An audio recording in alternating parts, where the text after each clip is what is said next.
Good evening, and welcome to Unlock the Door Radio. Here, I'm your host, Michael Cross, and I can assure you that you are in for a very interesting and informative hour.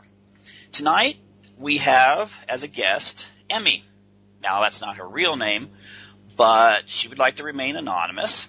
And the thing that makes Emmy unique is that, well, she says that she's a psychopath. And, you know, we talk about psychopaths in the past on the show and so forth, and I've mentioned to the radio audience that my book series, Freedom from Conscience, has as its main character a young female who finds that this is an advantage for her not to have these emotions that sometimes hold us back.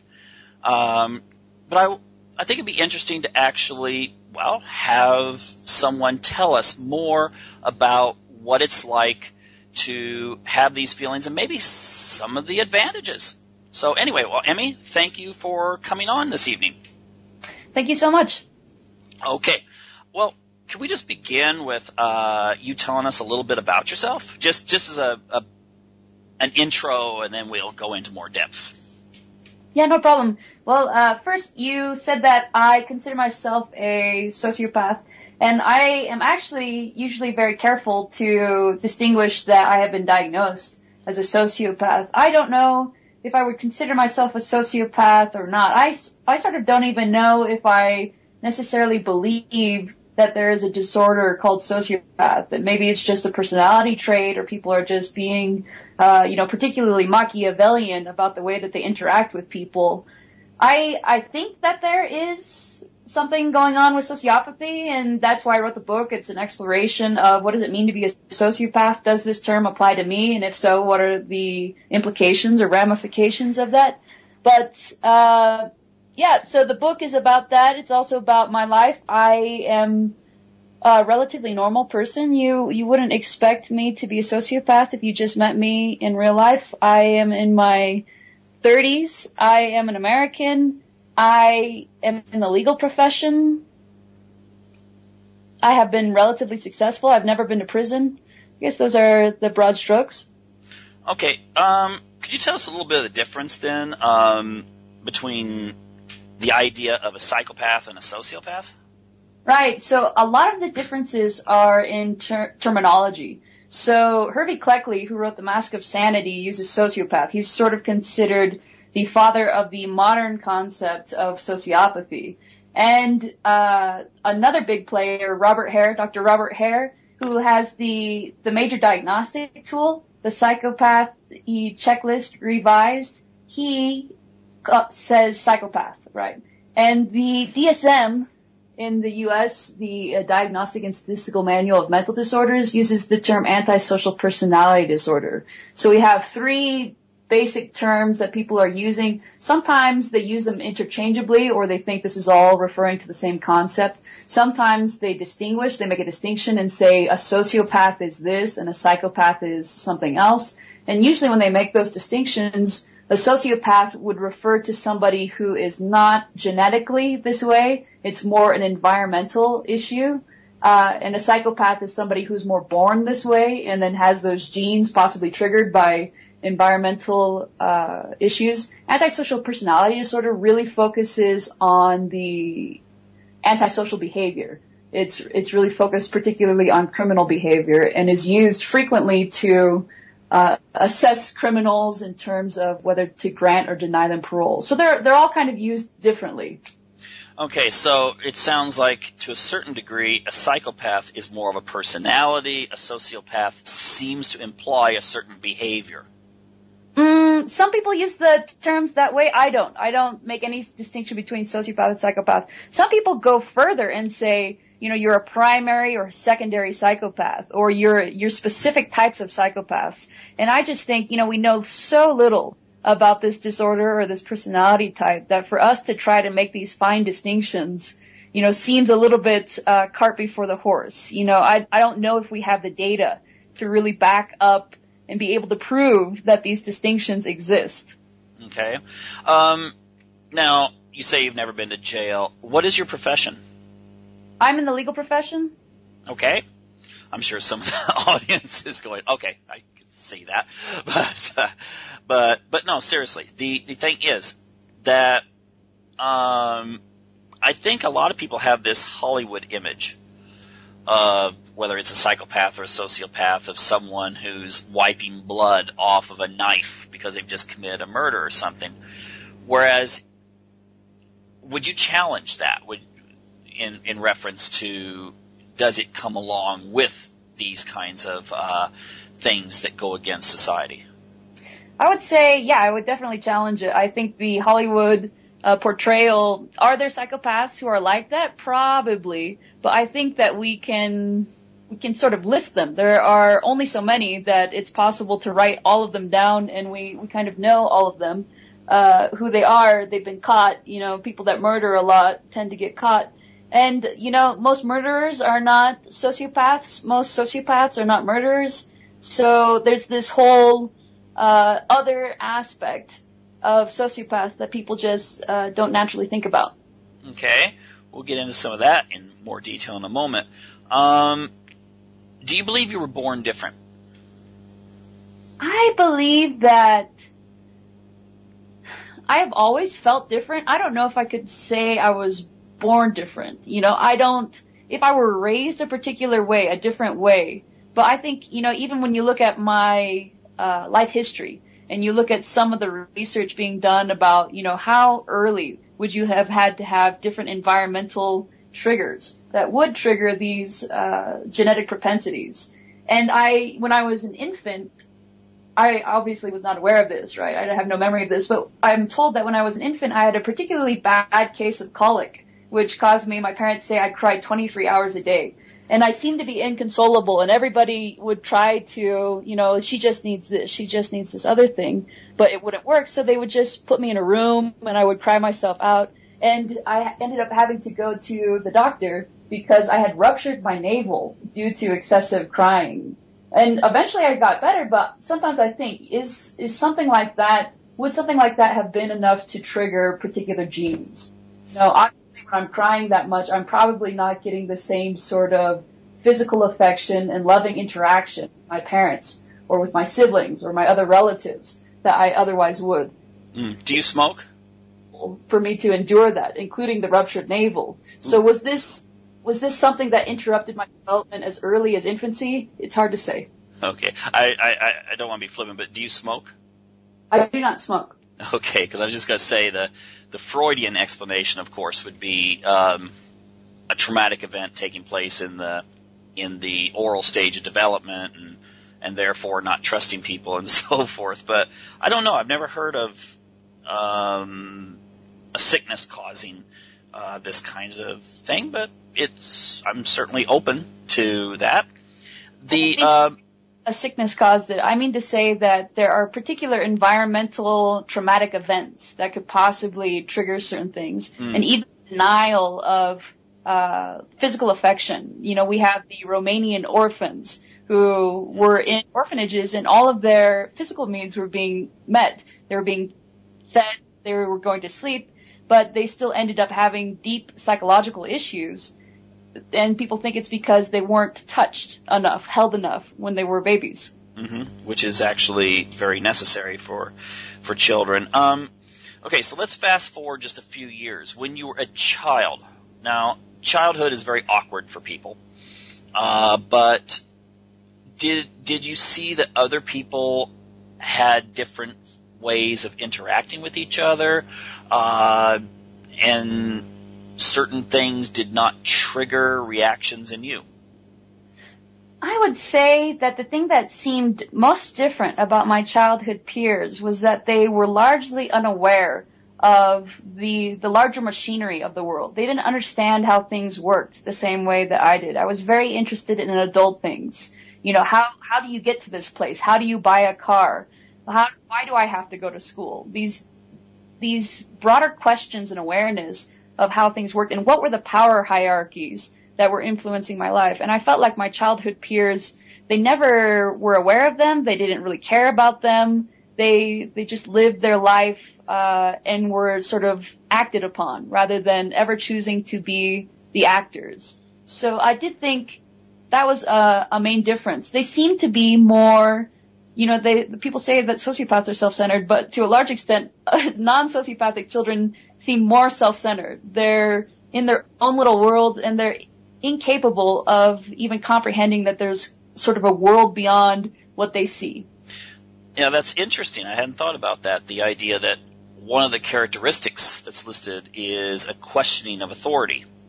And at a very young age, if you're questioning authority, then you want answers at the same time, whereas I don't think most people really have that maybe in-depth ability to question about what's going on. And if you started with that at a very young age, did that lead to you being ostracized by other kids or bullied?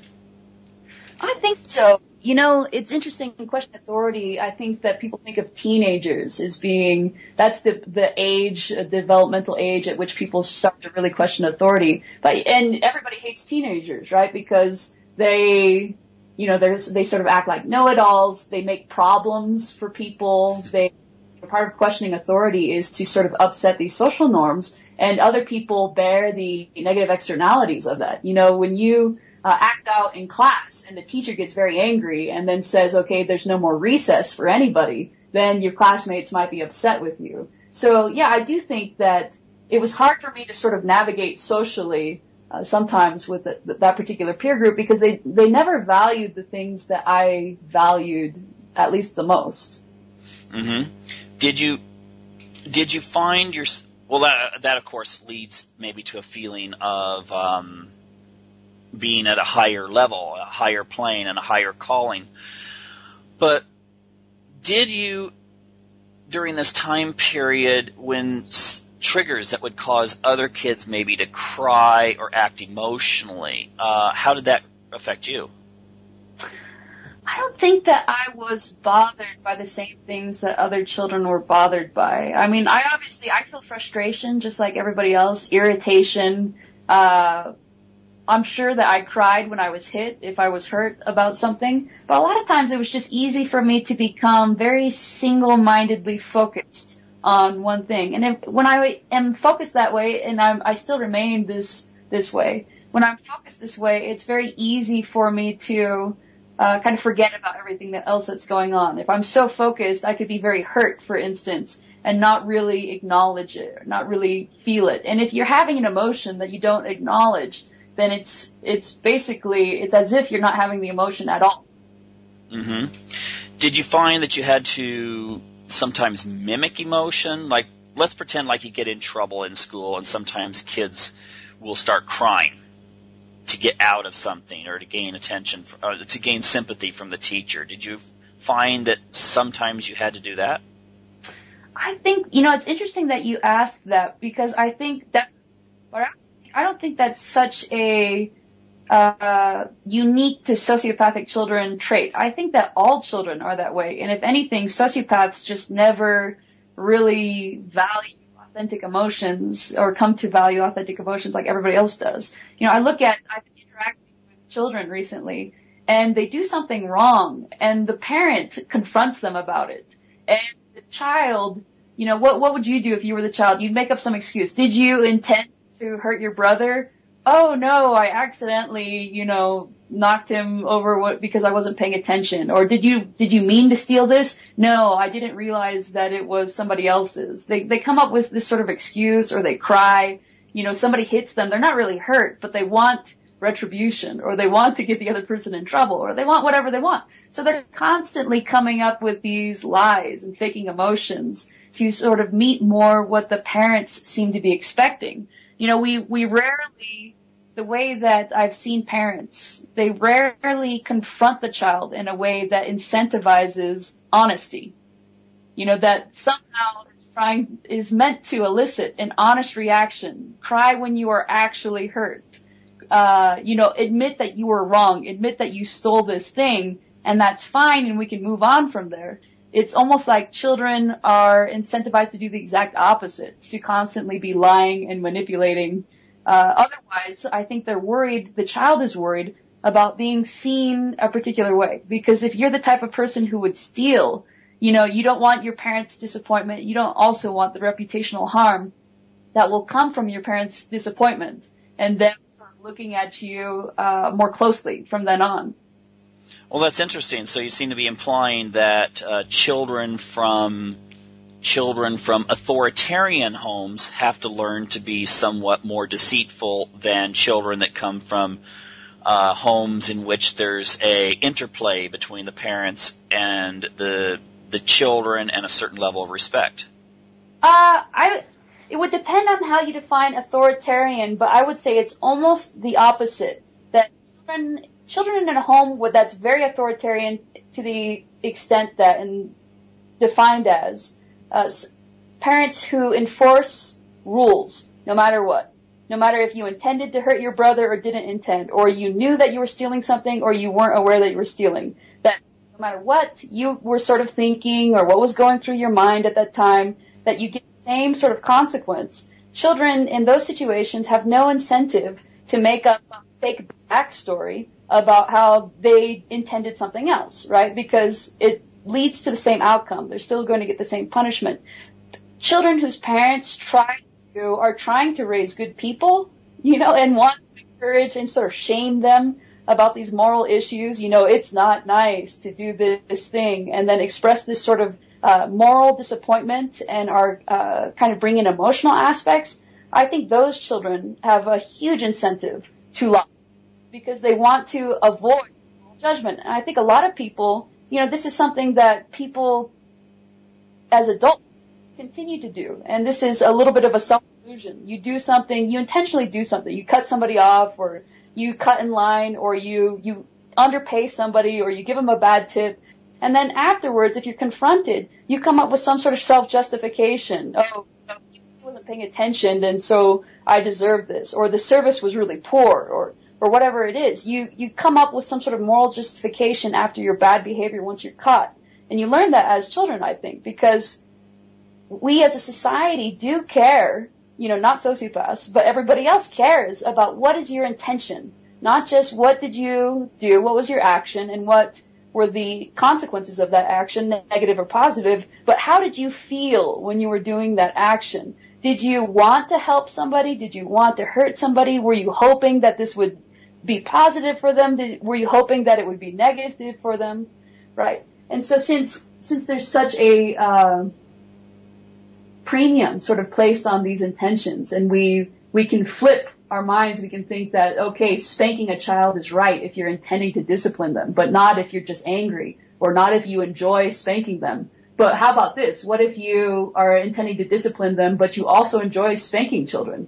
What is that good or is that bad? There are a lot of gray areas when you get into intention, and children learn these sort of moral gray areas and learn to manipulate them starting very young. Mm-hmm. Do you think that children, though, that they start noticing their differences, they start learning how to develop these to be able to get their way better? I guess what I'm trying to say is,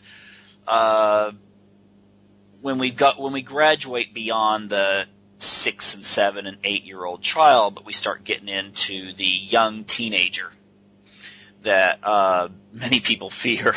At this point, if the child feels like they don't have the same emotional reaction to a situation, how does that impact on the child? There's some kids, like for instance, we have someone with Asperger.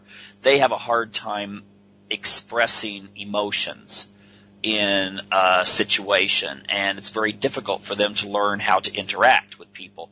But I seem to get kind of the opposite impression of people with psychopathy or sociopathy, that they learn how to get through the situations much easier once they learn what makes people tick.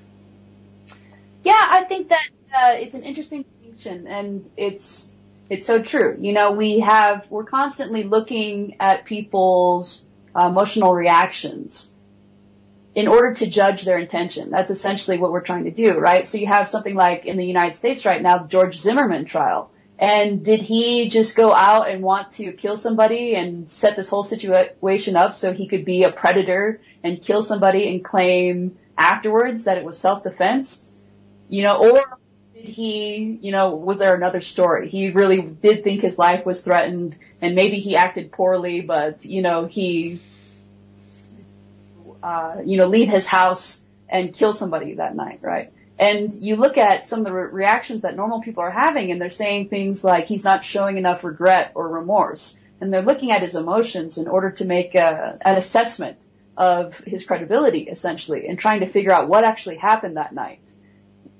And I think that people with Asperger's, they are at a disadvantage because they're not having normal reactions. So they think, so imagine if George Zimmerman did have Asperger's, right? He wouldn't be having the same sorts of normal reactions, and people would be like, well, if I, were in that situation, I wouldn't have done that. But you can't really do that with somebody who has Asperger's. You wouldn't have the same sorts of emotional reactions if you did have Asperger's. So you can't really put yourself in the shoes of somebody with Asperger's or make those sorts of assessments of he's not being emotional enough or he's not showing the right emotions. So I do think that can be tricky for people who have different emotions than everybody, not everybody, but sort of the majority, the dominant and vocal majority. Well, I guess I would get into, I suppose if I was in someone's shoes that was being on trial for anything, I personally would, even if I didn't feel remorse for what I had done, I would do my best to make it look as if I did to gain the sympathy of the jury. Exactly what I was talking about before. You try to come up with the emotional reaction that you think is going to lead people to the right conclusion, whatever you sort of define in your mind as the desired conclusion. And that this is sort of what I was talking about with children, is they learn this very young. They realize there's a particular emotional reaction. You should be sad, after you've hit your brother, and show a certain amount of remorse. And if you don't show a certain amount of remorse, then it's possible that you're going to get punished and keep getting punished until you do show that certain amount of remorse. Yeah, so yeah, I mean, if you don't show any emotions, then mom or dad's going to be really upset with you if you've done something wrong versus if you're at least pretending to cry. I'm going to veer. Oh, go ahead. I sort of understand why people do that. It is true that we think that intent matters, and that's why there are differences in homicide, right? It's different. We think if you walked out the door with a gun and then in cold blood shot somebody down versus if you show up at your house and you find your spouse in bed with somebody else and then you get very angry and you shoot. We sort of think that those are different, and for good reasons. We think the people who shoot in cold blood, that there might be other situations in which they would also shoot in cold blood, whereas there's probably only once that you're going to walk in on your spouse cheating on you, right? So there's a bit of a good reason there, but I think that it also it sets up perverse incentives. It sets up definitely some weird incentives about forcing people to lie. And in fact, teenagers who commit crimes, frequently, a teenager who murders, a very serious crime, they frequently don't understand the full consequences of their action. They don't really understand what it is to take a life because they're still so early in their own lives that they just may not show the same amounts of sense of gravity of the situation when they're caught, they're arrested. And this is frequently used against them, and they're frequently called, these cold-hearted killers because when they got arrested by the cops, they weren't crying, they were even making jokes. They seemed rational the whole time. They weren't upset at all. And people think, whoa, this person's sick. I can't imagine somebody who could kill somebody and still act so normally afterwards. Mm-hmm. But it's because people think, some people at least, psychologists think it's because the teenager has no natural sense of the gravity of his actions. But the result is he gets sentenced more harshly. The judge is not sympathetic to him. He gets a much worse result because he's unable to come up with these signs of remorse that people are expecting to see. Mm-hmm. Yeah, I've always felt that it's interesting when you see people that are going up for parole. They always seem to have found Jesus, and I wonder how many of those people are just doing that because they know the parole board member. There's going to be some of the parole board members that are going to be thinking, "Oh, well, this person, seems repentant now." Well, I think it's so sad that they have to even fake. If I were to advise somebody who was going up for parole, I would probably also say convert to some sort of religion. And then that is going to be the explanation that people are going to find most believable. in terms of why you would possibly change your behavior, because maybe they themselves are religious or they have seen other people convert and change their behavior drastically. And it's just not as believable if you just sat down and thought, I'm going to be a different person today. We don't think that is as strong or compelling a story as if somebody has converted recently to Islam or Mormonism or Christianity or whatever else it is. Okay. Speaking of which, I got to get into this. Your article, you point out that you are Mormon. Yes. Okay. Now, the thing is that a lot of times, I'm gonna use an analogy from one of my books in which the main character is she's watching a televangelist on TV. And the televangelist is saying that you need to feel guilt for your sins, you need to feel remorse and so forth, and then come to Jesus. I know that a lot of conservative religions have this idea that you really have to feel bad about something you have done. If you have a personality, I'll say personality, psychopathic. If you have a psychopathic personality, then one of the traits is that you don't feel as much or maybe even any guilt or empathy. So how does that work when maybe someone will get up and give a sermon or a talk saying you need to feel this pain before you can reach these spiritual levels? Right, I think it's Paul that talks about godly sorrow. You have to have godly sorrow for your sin, and godly sorrow is what leads to repentance. I think that seems to be generally true. I think generally speaking, most people, they don't choose to change until they've reached a point where they have this very viscerally emotional reaction against whatever their sin of choice happens to be, right? So let's say gambling. If we think gambling is a sin, or at least over-gambling, you gamble away your kid's diaper money, and you're going to keep doing it until you finally, look at your child who's there starving and, no diapers, and then you feel so sorry about what you've done that you finally have a reason to stop doing it, right? I think that's sort of the typical story about people who change. Drug abuse, intervention, people say you have to hit rock bottom and realize that you are destroying your life in order for you to get better. And I sort of agree, but I also think it's very easy to cognitively understand the negative consequences of your action too.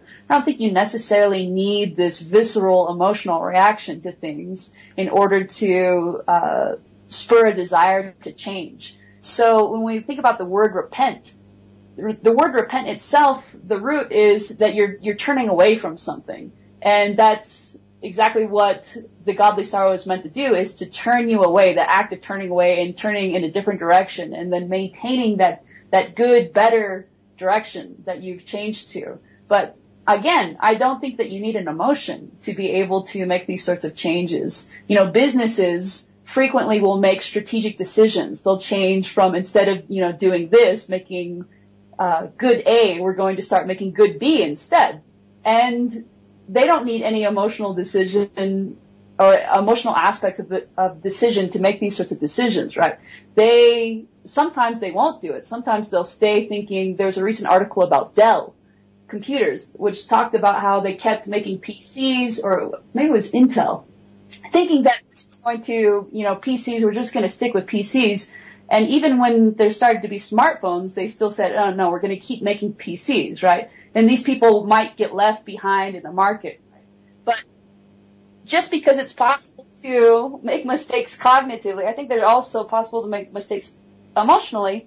And the net result should be what we're really going for. The net result should be taking information, whether it's emotional information or it's an information that you sort of collected and interpreted cognitively, and assessing where should I, based on this information, what I've been doing and whether this has been working for me. Should I make any changes in my life?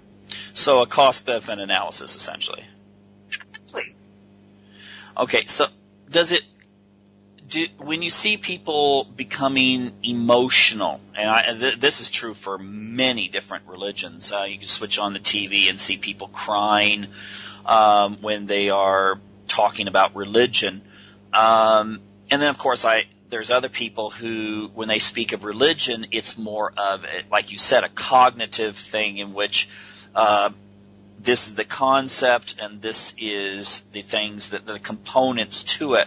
And sometimes I've encountered people who, the ones that are emotional based don't trust the people who are cognitively based. It's almost like, what was it, Carl Jung, the psychologist, once said, the thing that'll get he didn't use the word fundamentalist, but the quickest way to get a fundamentalist upset is to prove their religion correct using scientific principles.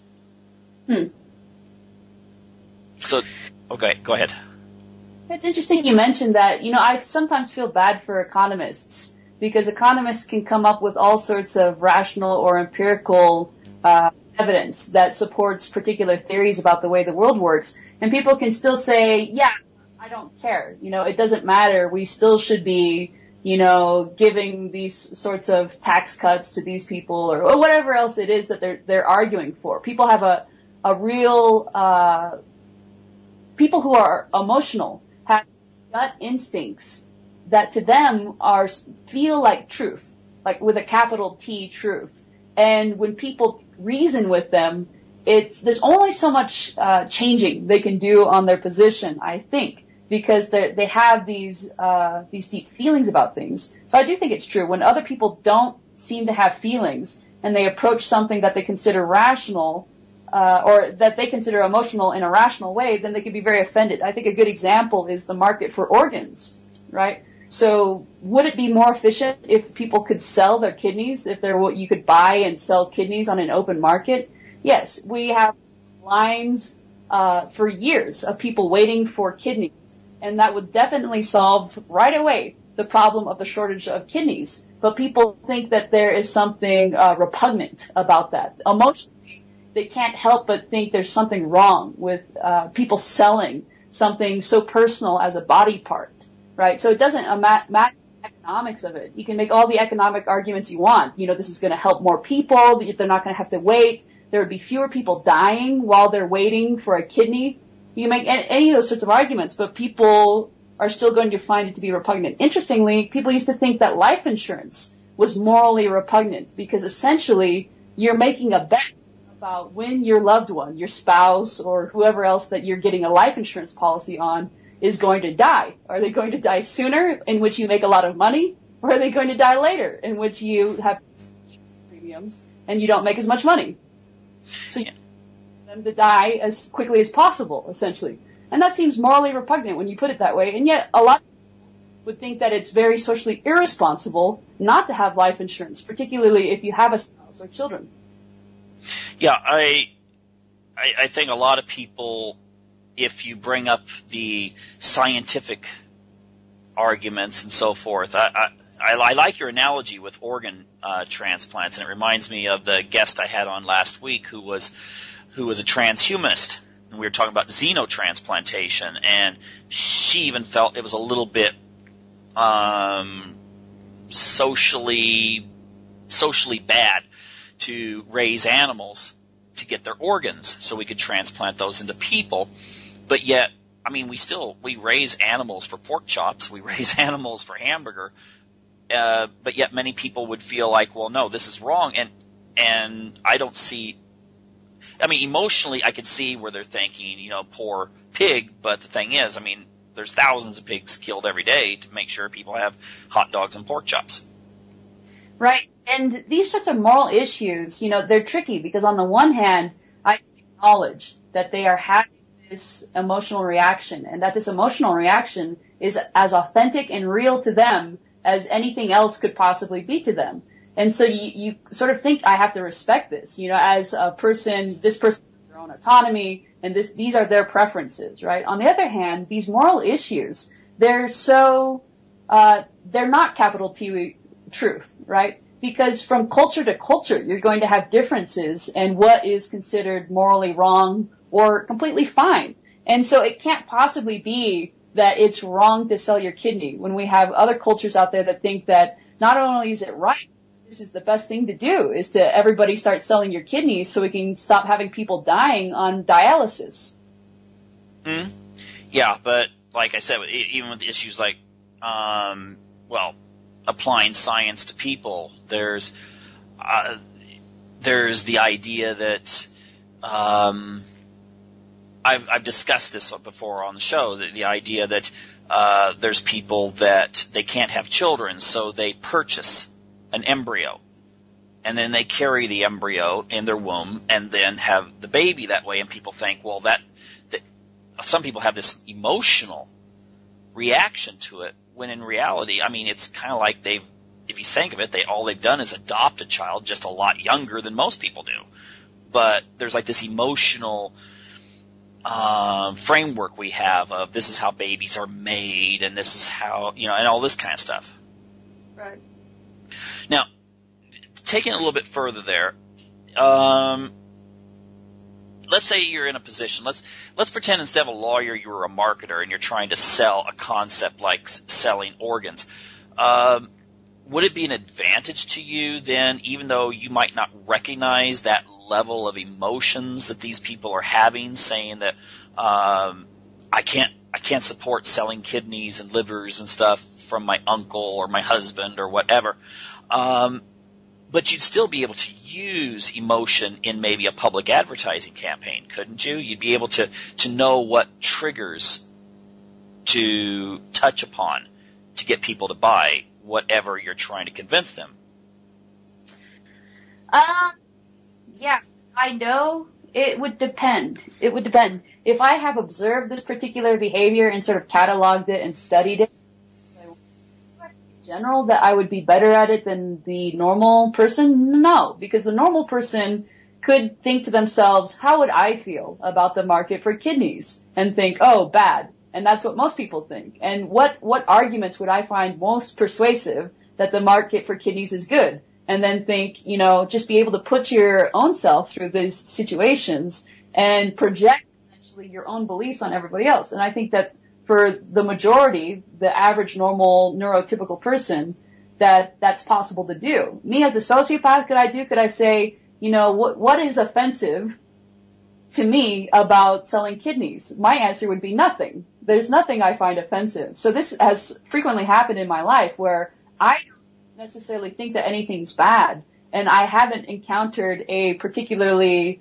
politically charged situation that looks just like this before. And so I stupidly assert, a position and then am judged for it because I've given the wrong answer. My moral judgment is being now challenged because I haven't said what most people happen to believe is morally correct in those situations. So I don't know if I would necessarily have an advantage. I think maybe what you're asking is there an advantage in sort of knowing that people have emotional reactions to things that aren't necessarily rational, based in logic?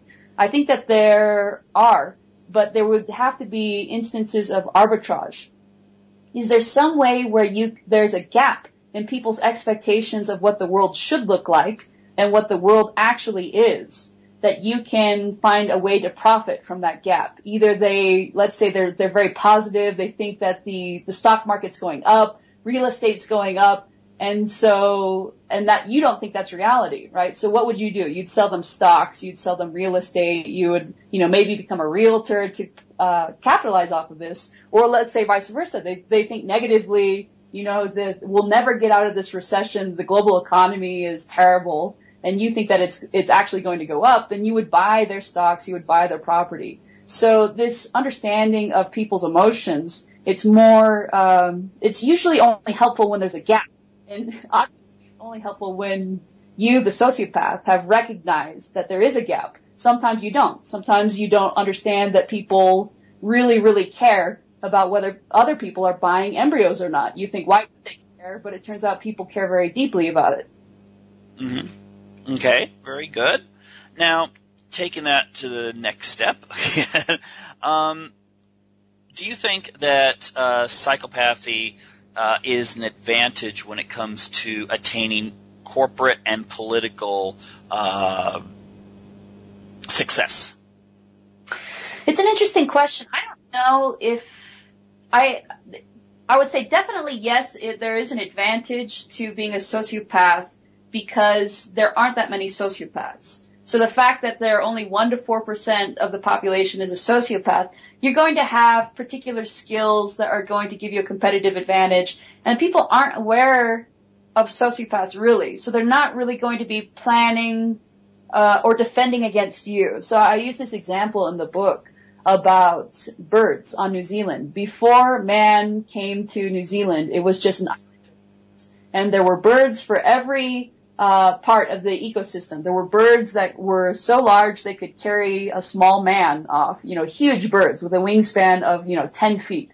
And then there were very small birds that would, eat the bugs on the ground, right? And these birds, in their ecosystem, they came up with defense mechanisms to defend against other birds. So if you were one of these birds on the ground eating the bugs, then a very good defense mechanism for you was to stand perfectly still when there was a predator up ahead, because they're flying so high, they're trying to detect movement. And if you stay very still, they won't detect your movement. They won't see you. They won't kill you, right?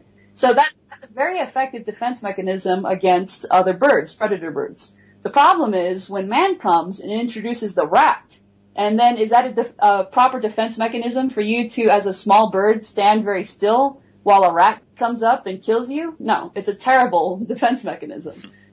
Similarly, there's going to be a competitive advantage to being a sociopath because most people have their guard up for other people that are just like them. So they come up with these, whatever it is, the equivalent of standing very still. That's the defense mechanism they come up with. But it doesn't work on the sociopath. The sociopath sees things slightly different, has a slightly different perspective. So it's not going to work as well. So there's that competitive advantage. I think there are also traits about a sociopath that, at least in a capitalistic society, are just going to be advantageous. Or, evolutionarily speaking, are going to be, for the most part, advantageous. They seem to take risks, right? More than people. They're a little bit more fearless. So you even just take these two traits. They're going to be the types who, with risk comes reward. That's what they teach in business school. So they're going to be the types to take more risks, be the entrepreneurs, and possibly become the billionaires, right? A lot of people think that Steve Jobs might be a sociopath, or at least has several traits of a sociopath. And it's not hard to see how this ruthless, fearlessness, you're not hurt by competition. Your feelings aren't hurt by somebody, talking down to you or somebody trying to compete very aggressively with you. In fact, you like to play with people. You like to fight. You like the gamesmanship of it all. So obviously these people are going to have an advantage in a capitalistic society. Mm-hmm. So a person that was going to, the idea of running for a political office at any level scares, I would say, 99% of the American public. They would be terrified to even get up in front of people. But yet it seems that someone who's psychopathic might actually enjoy that aspect. It might give them a thrill. Right. Yeah. And I don't think there's necessarily anything bad with people being different. I think that a society's strength comes from not having everybody be exactly the same and getting along perfectly. Those sorts of societies are very stagnant, and they're going to end up dying off themselves, or they're going to end up not doing very well if there's any sort of war or competition with another society. The strength in a society is having a lot of variety, a lot of diversity, and if the society is able to take advantage of this diversity, like I think capitalism sort of naturally does. If you have a better idea, we'll know that your idea was better because you're going to be the one making the money, right? Mm-hmm. That being able to integrate the skills of a sociopath, especially the positive skills, into a society can do wonders for a society, can give it a competitive edge. And that's probably why there are the exact percentage of sociopaths in any given society that there are. 1 to 4% gives you an edge. And if you had 20% sociopaths, it'd be too much. It'd be too much heartlessness. It'd be too much ruthlessness. People wouldn't be able to sleep at night. They'd be sleeping with their gun in their hand, maybe locking doors. There would be too much effort put into, protecting yourself from people who are trying to take advantage, perhaps. Yeah, so that gives it kind of. I've often wondered if you could explain these. A lot of people call these personality disorders, but if you look at it from an evolutionary psychology point of view, that gives it a framework, however someone feels about evolution. But from an evolutionary psychology framework, every personality trait has enabled your ancestors, those ancestors you had with the trait, to survive and thrive, whereas other people became extinct. So, therefore, I would say, the psychopath who's willing to take the chance, maybe the people that led the Vikings on their trade routes, or maybe the people that set out to the New World were more likely to have these traits. Right, or are making your iPhone, which is not to say that sociopathic traits are all great. It's a disorder for a reason. And even I admit that there is something very disordered about it. These traits, everything in life is a trade-off. Again, a very economic principle. It's not like you can just have one person or one personality type that's going to be perfect in every situation. You look at the animal kingdom and it's not that way. Every animal is going to eventually fall to something, whether it's their own people or another predator or humans or overpopulation or whatever it is. There are bad traits about a sociopath. Sociopaths have a hard time maintaining relationships. They have emotions, but to the extent that they don't necessarily, I don't really give my emotions that much context or meaning. And you think about what makes life worth living. For a lot of people, it's their emotions, and it's that they have emotions and relationships that are very meaningful to them. And so what would keep a sociopath sort of happy and keep going on and thinking that life is worth living? It's when you take away those emotions and relationships, it's largely winning and success and playing games and engaging your intellectual faculties. And is that as rewarding a life as it would be if you had emotions and meaningful relationships? I sort of don't think so. I think you have to. I think most people would agree that they would rather choose to have meaningful relationships, love, rather than worldly success. Of course, there are people who don't think that way, and there are some famous examples in literature of people who make these sort of devil's bargains for success. But for the most part, people aren't really, I don't think people are jealous of sociopaths. They're sometimes jealous that a sociopath can get up and talk and be very comfortable, or can be very confident, or can be very charming, or they're not afraid of things. And people think, wouldn't it be great if I could just do whatever I wanted, just like a sociopath? But it's not necessarily true that sociopaths can do whatever they want. They have limitations. They're just different limitations from yours. Mm-hmm. Well, how does that relate to in such things as interpersonal relationships? I mean, is it a love that people have for one another, or their children, or first-degree relatives in that sense? Or is it a sense of loyalty combined with a sense of getting something out of the relationship? Because you have a section of your site that talks about sociopathic love, and I think a lot of people who've maybe only watched a documentary here or there, or seen a TV talk show, would think that's a contradictory term. Do you think it's a contradictory term?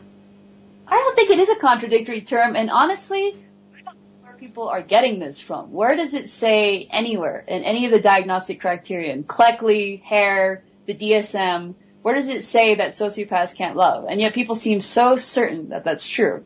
I think what it is a little bit of emotional snobbery. I think it's a little bit of, I love this particular way, and this is what I'm going to define as love, and your other types of love sort of don't exist, or I don't think they're as legitimate as my types of love. And I think that's a little bit absurd, because even our idea of love has sort of changed over the years culturally, right? People used to marry not for love, but you would have maybe a certain sort of love and respect for your spouse, even if it was an arranged marriage. But then maybe you felt passionate about somebody else. And now we sort of think that love is this idea of passion and respect and kind of everything. And I don't know, people search for that sort of love all the time. I don't know how many people are actually finding it. I don't think it's as common and necessary to have all those traits in a romantic relationship as some people sort of like to believe. So for the sociopaths, and with any complex relationship, complex emotion, I should say, like love, there are going to be other small emotions that form a part of it, right? So for me, I sort of feel love, to me, for the most part, feels like maybe 60 to 70% gratitude, and maybe it's 10% adoration or an admiration for the person. And if it's a romantic love, maybe there's going to be an element of infatuation, maybe even obsession, or person because they make me look better, or they make me feel good. Whatever it is that you're sort of factoring into why you have these feelings for this person. I was reading Jim Fallon, who is a neuroscientist and is coming out with a book. He was writing about what does love feel like to him, and he says that a lot of admiration and the love he feels for his children, he likes to interact with them on an intellectual level, and he admires the people that they've become, and that's feels like to him. And it's not necessarily the same sort of selfless, unselfish love that other people might experience, but it is something, and it is its own reason for being loyal. And it's possible for a sociopath to choose to put another person at least above everyone else in the world. Mm-hmm. So, in other words, they can be extremely loyal husbands, wives, fathers, mothers, but maybe without that, maybe the element that a lot of people don't understand is the lack of empathy. Right. And I don't know if you agree with me here, and if you disagree, please let me know.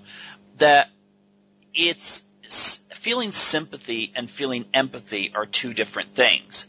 If someone comes to me and they're overweight and they're telling me they just suffered their second heart attack, it might be hard for me to feel a sense of empathy, because I'd feel like, well, what are you doing to help your health? Versus sympathy, I could still feel like, well, I'm glad you're alive. I mean, that must have been a terrible thing to happen.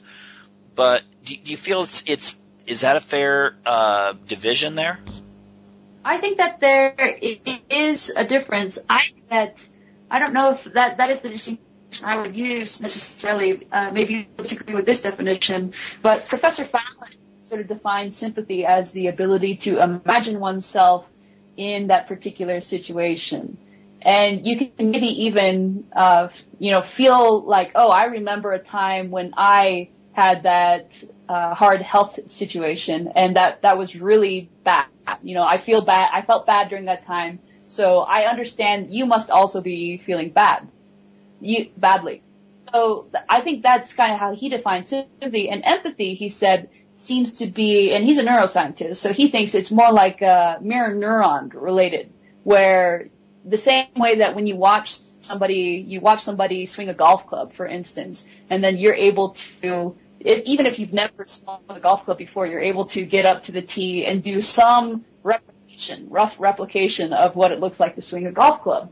Because your neurons, when you're watching it happen, imagined it was as if your brain was swinging the golf club itself, right? So the idea of empathy, I think, to the extent that there is a difference and that there is such thing as empathy, which I'm not entirely sure of, and I don't think that there is any really conclusive scientific evidence that shows this is definitely empathy and this is definitely what's happening when we empathize with people. But you watch somebody be emotional, and your mirror neurons are indicating that brain. You're experiencing that emotion at the same time that they're experiencing it. Is that what you think of as the distinction between empathy and sympathy?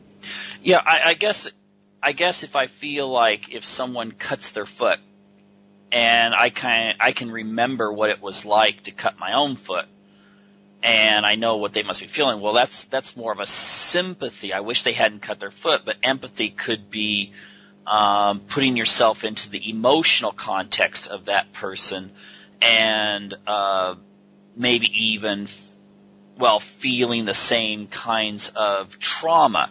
Now, I have read that psychopaths are more represented in fields like emergency room doctors, which I thought was kind of interesting. I mean, it's almost, I could almost think that maybe it's better to have a doctor who, they know what you're going through, but they're not sitting there getting emotionally wrapped up into it.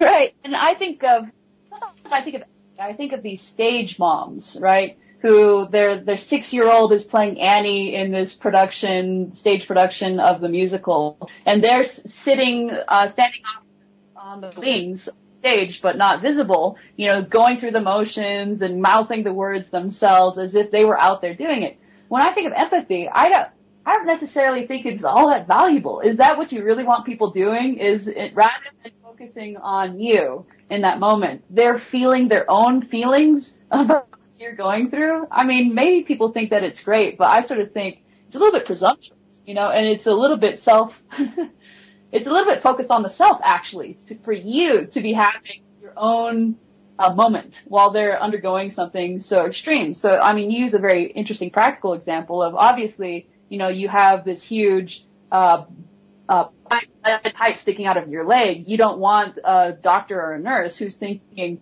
I feel this exact pain, because they're going to be very distracted, right? You want somebody who can, as you say, sympathize. They can think, I can see how that would be painful, and so let's figure out a way to make this as painless as possible, and let's get this lead pipe out, because the practical consequences of walking around with a pipe aren't great. It's very easy to come up with these sort of cognitive explanations that I think are more efficient or end up with a better result in the long run. Yeah.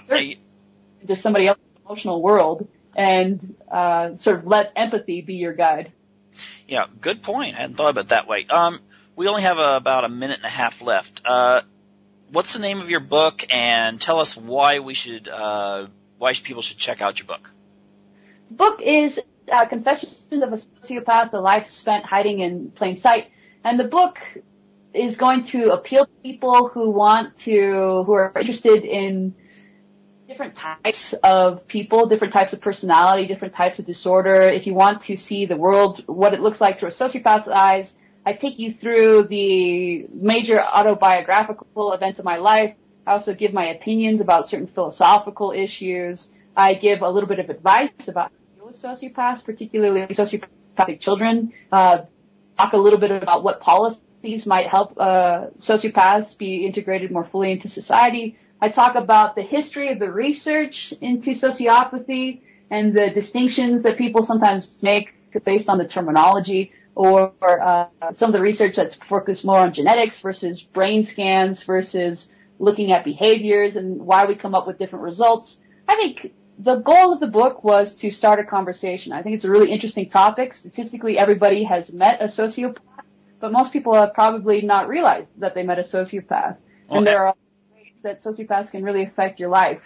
Excellent. So that's Confessions of a Sociopath. Well, Emmy, thank you very much for sharing all of this really valuable information with us tonight. Okay, take care.